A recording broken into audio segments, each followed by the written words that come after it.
The Republican National Convention kicks off amid chaos. We'll have a live report from Cleveland, Ohio. The International AIDS Conference in Durban focuses on improving medical access. And forget the gym. Workout buffs get fit while taking in famous American landmarks. Africa 54 starts right now. Good evening, I'm Esther Githu-Ewart. This is Africa 54.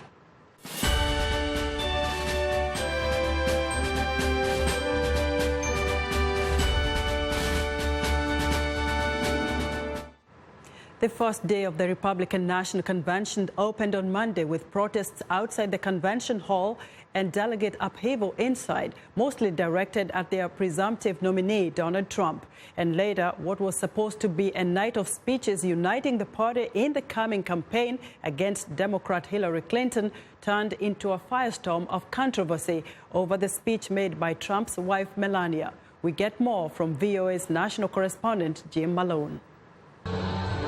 Donald Trump broke with tradition to speak on the opening night of the Republican convention, eager to hear from the nominee-to-be. We're going to win so big. Thank you very much, ladies and gentlemen. We're going to win so big. Thank you. Trump took to the stage to introduce his wife, Melania. It is my great honor to present the next First Lady of the United States, my wife, an amazing mother, an incredible woman, Melania Trump. If you want someone to fight for you and your country, I can assure you, he's the guy. He will never, ever give up. And most importantly, he will never, ever let you down. Earlier in the day, the convention opened in a businesslike manner. This convention will come to order. But the convention hall later slipped into chaos when Republican Party leaders blocked a last-ditch effort by anti-Trump forces to derail his nomination. It was an emotional battle that played out on the convention floor. Those in favor of the rules package will say aye.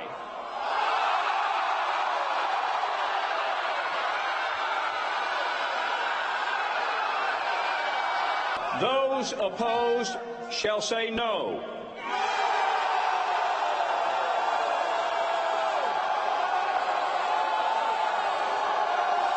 In the opinion of the chair, the ayes have it. No Trump! No KKK! No racist USA! Outside the convention hall, protesters took to the streets of Cleveland for a variety of causes, though most were targeting Trump and his controversial rhetoric. The protesters were met by a heavy security presence on land, on water, and in the air. The four-day convention concludes with Trump's acceptance speech on Thursday. But even those who support Trump say they are most concerned with stopping his Democratic opponent, Hillary Clinton. I do not know him well enough to say that I am unquestionably in his support. But the alternative doesn't exist, and so I'm happy to support him. For her part, Clinton gave a speech of her own in Ohio to the NAACP convention in Cincinnati.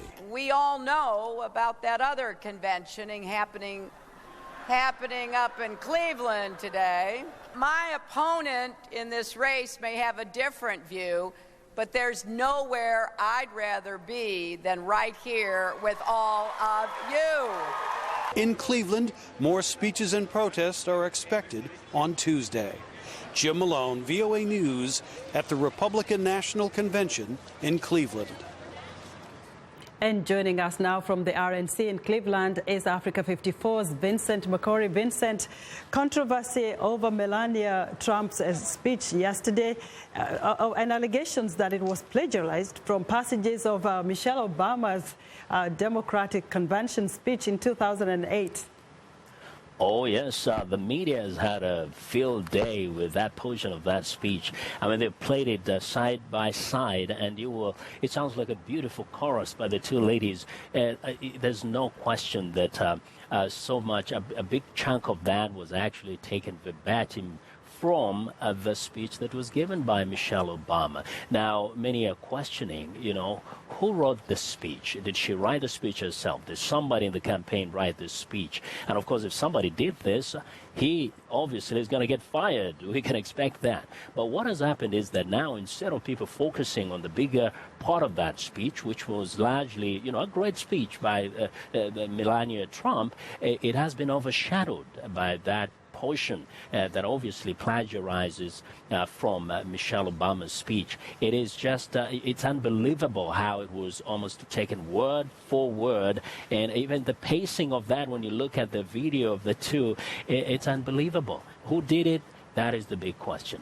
Well, I guess they will find out soon. But briefly give us some of the highlights of other keynote speakers during Monday night's speeches.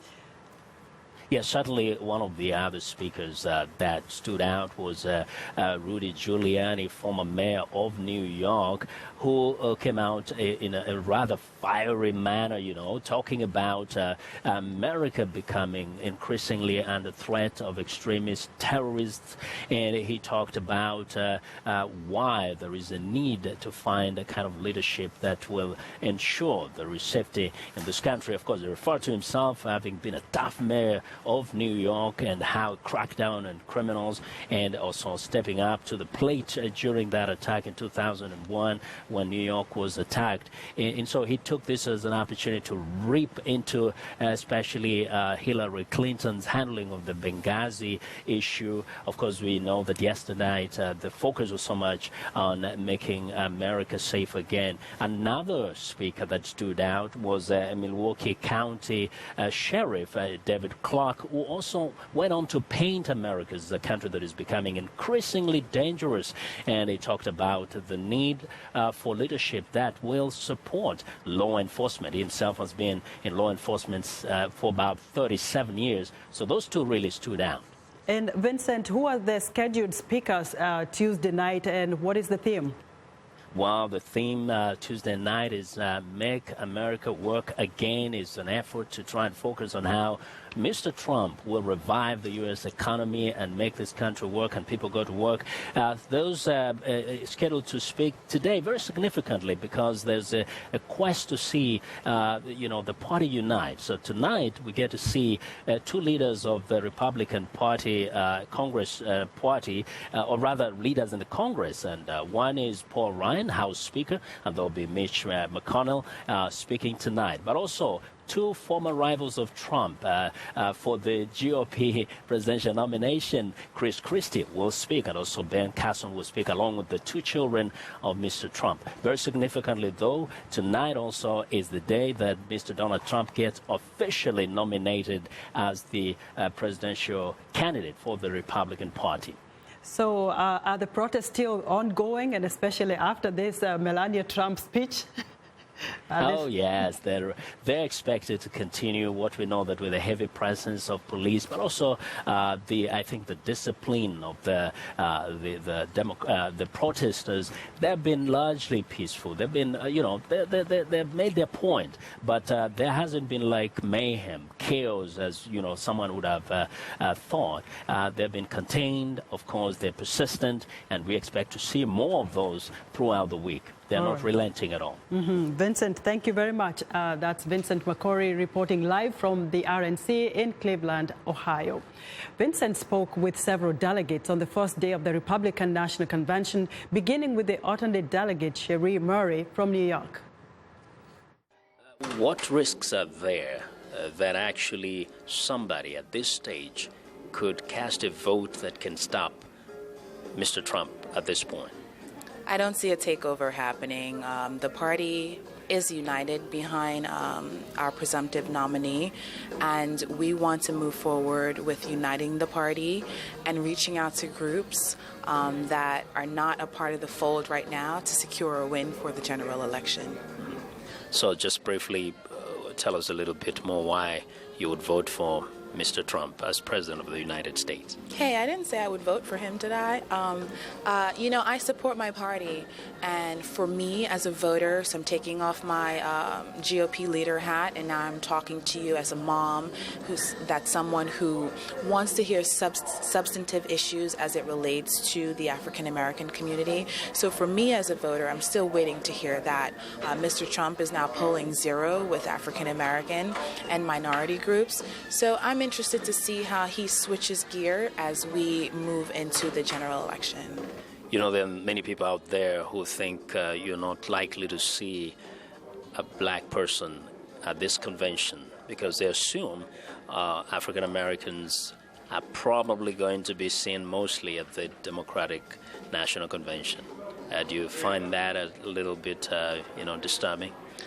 No, I think this is an opportunity for us to educate our people. The Republican Party was started as an anti-slavery movement. And so for me, that historical fact is the reason why I aligned myself with the party. It's since changed, but I hope to be a voice as a GOP leader, boots on the ground, so to speak, to cultivate my community, which is a predominantly black community in Queens, New York.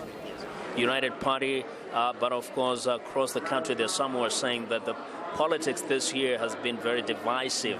Sure. What is it you think that the Republican Party can do to really unite the people of America, not just the Republican Party? Well, it's going to take leadership. And I think, we're looking at what's going on in this country. I think every American is disgusted what we're seeing on TV with the violence and the shooting and the divisiveness. And it's going to take real leadership from the top to make sure that we are a united country once again. And I think Donald Trump is the best man to do that. He's shown that he has the leadership skills necessary to bring our country and to make America great once again. What is it that Mr. Trump brings to the table that you think is going to be very different as regards veterans? Well, for one thing, Mr. Trump, he's very powerful in that he's going to have nothing but the best, well, he has nothing but the best people supporting him. So I know that we'll get this job done and take care of our veterans. For instance, one thing that he recommends is that we have a 24-hour hotline manned by a real person so that veterans can call and talk to a real person about an issue. That's important.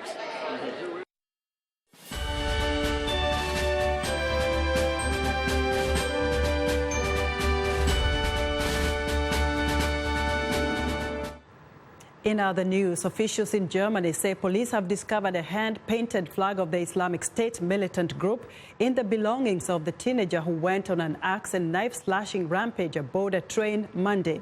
Witnesses report hearing the attacker shouting Allahu Akbar, or God is great, while he carried out the assault. Several people were injured in the attack, including members of a Chinese family, with 2 of the victims in critical condition. Islamic State claimed responsibility for the attack in a web post Tuesday.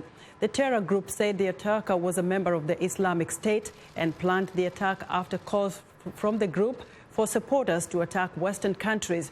German Police Union Chief Rainer Vance says Tuesday it was difficult to stop such the so-called lone wolf attacks. We must not labor under the illusion that more police and security force personnel can prevent such incidents. When a determined individual wants to commit acts of violence, then they will do so. And we cannot prevent these individual cases. We can respond appropriately to the situation, but it's vengeful to believe that we can be everywhere at once with lots of personnel in all trains, stations and airports to prevent armed attacks from radicalized individuals. The attacker, a 17-year-old Afghan refugee, was shot to death by police as he fled from the scene. We want to know what you think about Africa 54 and the stories we cover. Join the conversation on Facebook. The address is Africa54, and check out our headlines 24/7 on voaafrica.com. Coming up, reaching out to those still lacking access to HIV and AIDS treatment and care. Stay with us.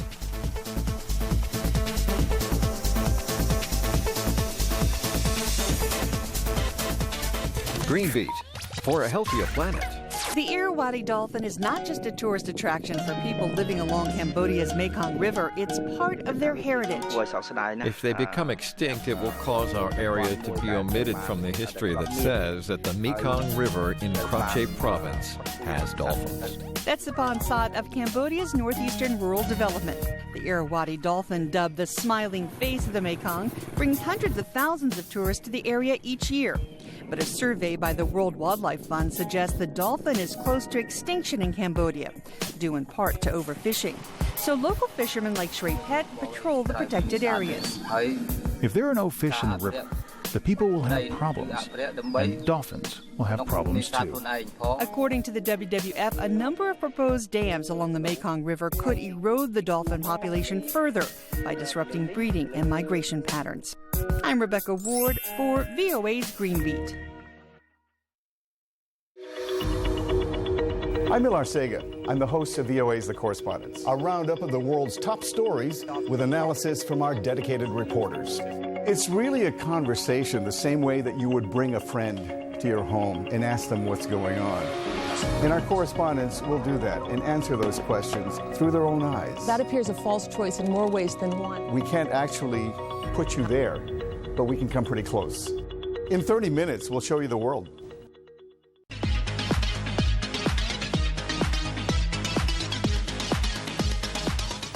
It's time now for a health report, and joining us now is Africa 54 health correspondent Lino Mudu with news from the International AIDS Conference in South Africa. Hello, Lino. Hello. The 21st International AIDS Conference is well underway in Durban, South Africa. About 18,000 people from 180 countries are attending the biannual meeting of the International AIDS Society. Thousands of protesters flooded the streets of Durban Monday, demanding access to treatment for the 20 million people across the world suffering from AIDS and tuberculosis. The demonstration was by members of the Treatment Action Campaign and civil society.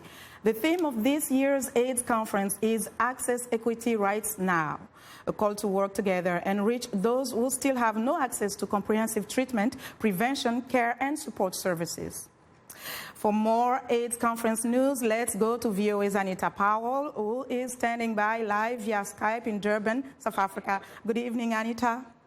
Hi. So improving medical access is the theme, and it's really being discussed during the conference. What are some of the highlights? Right. So as the protesters pointed out yesterday, to just give one example, in South Africa, the country with the largest burden of HIV in the world, 7 million people have HIV. 3.1 million of them are on ARV treatment. Mm-hmm. So that's more than half of people who do not have ARV treatment. And so this is a big gap. This is a lot of people who need to be reached. And activists at this conference are really agitating to try to make treatment easier, to try to make it such that people don't have to run to the clinic every week to get their medication, maybe every 1 or 2 months, to make it such that they don't have to go through so many hassles to get their medication. So this is one of the many discussions that's happening at this really important conference. And one other discussion is also the issue about cure. The big question is when we will see a cure for HIV/AIDS. What can you tell us? What is being said? I'm going to repeat what the head of the International AIDS Society, Françoise Barré-Sinoussi, said when asked this very question this morning. She said, you know, we are getting closer and closer, thanks to gene therapy, thanks to stem cell therapy, thanks to really complicated science that I don't claim to understand. But, she said, our more realistic goal right now is long-term remission, and we think we are going to get there. So far, as she noted, and as other scientists noted, only one person has ever really been cured of HIV. That's that famous Berlin patient. Mm-hmm. They are working on a handful of other cases, and they look promising, but right now, long-term remission is the goal. What about on the vaccine front? Any good news there? Right. So we heard today that there will be a major vaccine trial, a larger vaccine trial in South Africa later this year. This is on the back of success of an earlier vaccine trial. So that's also looking very promising. But of course, this is very complicated scientists. These are some of the brightest minds in medicine, and they still haven't figured it out yet. And so, Anita, we heard that the UN says that if the same level of commitment can be maintained, it could be eradicated by 2030. That's very optimistic. Right. It is optimistic. And, you know, based on the statistical modeling, the math looks great. Here's the problem. activists are saying, unless we keep up the level of financial commitment and political will to really accelerate the fight against AIDS, this is a dream. So it's nice to say, you know, we might be done with AIDS in 14 years, but that's only if we keep up the fight at a very high level of energy. And some activists are saying that doesn't look like it's really happening. And quickly, it's also a social event. What else is happening there? So I spent my day talking about the root of, one of the main transmission mode of HIV, which is sex. We have a lot of sex-positive activists here who are talking about the need to talk openly and frankly about sex as a way of educating people so they can make better sexual decisions and therefore maybe protect themselves against HIV. Safe sex is key message there. Thank you so much, Anita. Thank you. And that was VOA's Anita Powell reporting live via Skype from Durban. And we remain in South Africa. The country is hosting the 21st AIDS conference, as we mentioned. Observers say there have been some progress in the country's efforts to address the AIDS epidemic. But challenges remain in the country as well as globally. A report released ahead of the 21st International AIDS Conference says while new HIV infections had fallen dramatically over the past 2 decades, especially among children, the trend among adults has stalled and even risen in a number of places in the past 5 years. Michelle Sidibe is Executive Director of UNAIDS, the joint UN program on HIV/AIDS. Key population still don't have access to HIV prevention services. Gay men and other men who have sex with men, sex workers and their clients, transgender people, people who inject drugs, and prisoners account for 35% of all new infections amongst adults. The UNAIDS report found that an estimated 17 million patients are on treatment worldwide and less than half of those diagnosed as HIV positive. We need to achieve 90% of people living with HIV who know their status, and 90% of the people who know their status on treatment if they are positive, and 90% of people on treatment with suppressed viral loads. In South Africa, statistics show that about 7 million South Africans currently live with HIV. This represents 19% of the adult population. Girls and young women between 15 and 24 are the most vulnerable to infection. South African Health Minister Aaron Motsoaledi. It's worrying, and that's why in South Africa, because half of those infections are in South Africa, just in that age group. That's why we had to launch a special program for them. So our worry is that age group, not the rest of the population. In the rest of the population is actually going down. While Motsoaledi vows to have a generation under 20 who are free of HIV/AIDS by 2030, experts say AIDS cannot be tackled properly until the underlying socioeconomic issues are addressed, especially with women. If you are not empowered as a female to actually to look after yourself, in a lot of times, even though it's not said like openly, you find yourself to say, if I am dependent on this man, therefore I cannot be able to challenge this man. At the epicenter of the worldwide AIDS pandemic, South Africa now boasts the largest treatment program in the world. 3.4 million people are receiving the antiretroviral drugs that allow those living with HIV to lead normal lives. And that's our health report for today. To stay in touch for more, find me on Twitter at Linor Moudou. Back to you, Esther. Thanks, Lino. Be sure to watch Lino Moudou's health updates every Tuesday and Thursday right here on Africa 54. It's time now for a short break. Still to come on Africa 54, the latest U.S. fitness trend, no gym membership required. We'll be right back.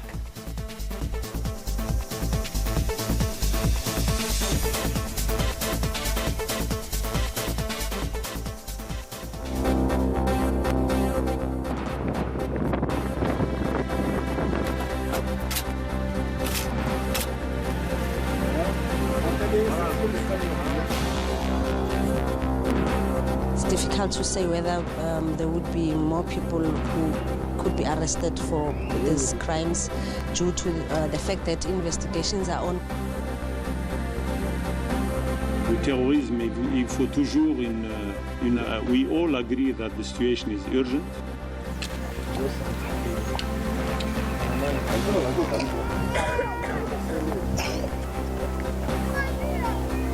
Là de maison, qui a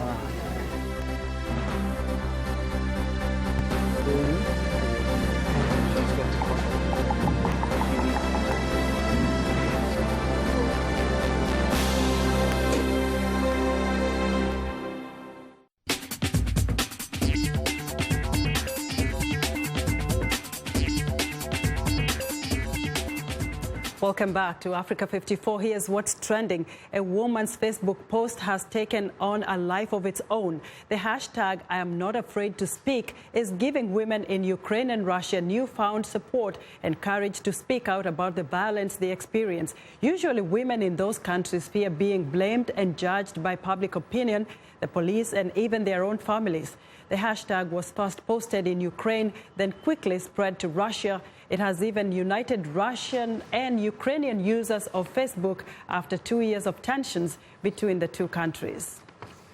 Next up, Stanford University researchers are studying to see if a device called autism glass can help autistic children improve their ability to read emotions in people's faces. It is the same facial recognition software that runs on Google Glass, the computerized eyewear developed by Google. Researchers say the technology helps teach children to understand what a face is telling them, which will boost confidence in social settings. The Stanford team hopes autism glass can provide affordable and convenient therapy which families can use at home. If the study shows positive results, the product could be commercially available within a few years. And finally, a new fitness trend is capitalizing on the beauty and history of the United States' most celebrated sites. Exercise participants say the extraordinary backdrops provide inspiration to get through grueling workouts and help motivate people to get in shape. The routine now has thousands of participants and free workout clubs in at least 20 cities and includes sites such as the Lincoln Memorial in Washington, Red Rocks Amphitheater outside Denver, and the steps of the Philadelphia Museum of Art, best known from the movie Rocky. The mountains of the stairs and wide stone platforms at these sites are ideal for box jumps, step routines, and tricep dips. And that's what's trending today. That's our show for today. Be sure to watch Africa 54 on our website at voaafrica.com. For more news, tune into VOA's evening radio show, Africa News Tonight, at 1800 UTC, and in the mornings to Daybreak Africa between 0300 and 0600 UTC, Monday through Friday. Thanks for watching, and good night from Washington.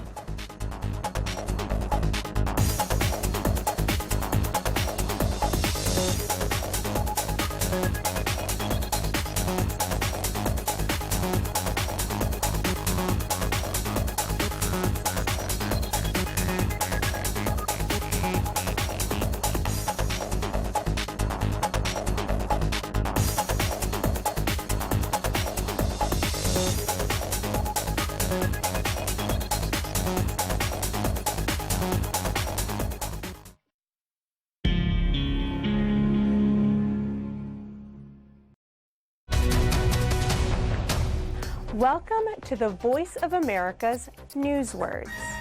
This word is one that you might hear in stories about crime. In what officials describe as a bold and courageous operation, U.S. forces quietly moved into an area near still dangerous Benghazi Sunday, capturing Ahmed Abu Khattala, the suspected ringleader of the 2012 attack that left 4 Americans dead. Ringleader is 2 words put together. Ring and leader. It means the person in charge of a group of people. Usually, they are involved in something illegal. Our story was about the capture of the suspected ringleader of the 2012 attack on the U.S. consulate in Benghazi, Libya. Now, when you hear the word ringleader, your American English will be good enough to know what this news word means.